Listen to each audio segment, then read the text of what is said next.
there has been a real strategic, like I would say, colonization of Muslims around the country. They've targeted places like Tennessee, Texas, places that are strong bastions of conservatism and opposition, and there have been some intentional stuff going on here. And the whole mode of jihad is to move in and multiply and gradually overtake.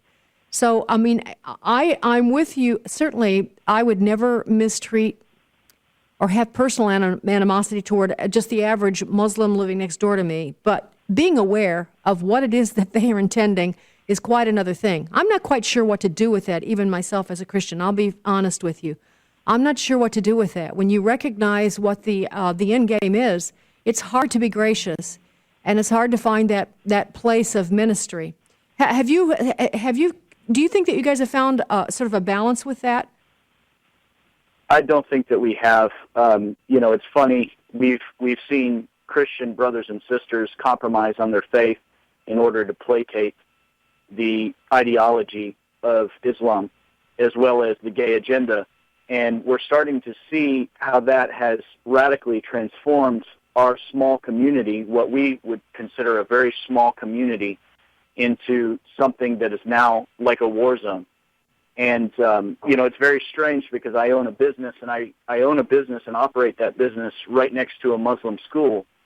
And it is a different, closed-off little society that does not operate by our community standards or by our, ideology of civilization. It's something totally separate and staved off, and you can't get in there.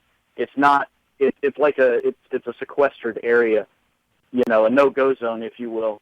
And it's very strange to see that happen in a community that I grew up in. David, I had no idea. This is the first I've heard of this, honestly, about Garland. I had no idea. I mean, we're seeing the building of mosques.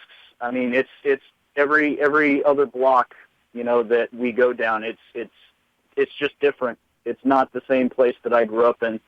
And Richardson, which is a community that's very close by, is the same way. It has been taken over by Muslims who have settled there and have built their mosques and have built their community centers and have radically transformed the landscape into something that does not look like the Texas that I grew up in.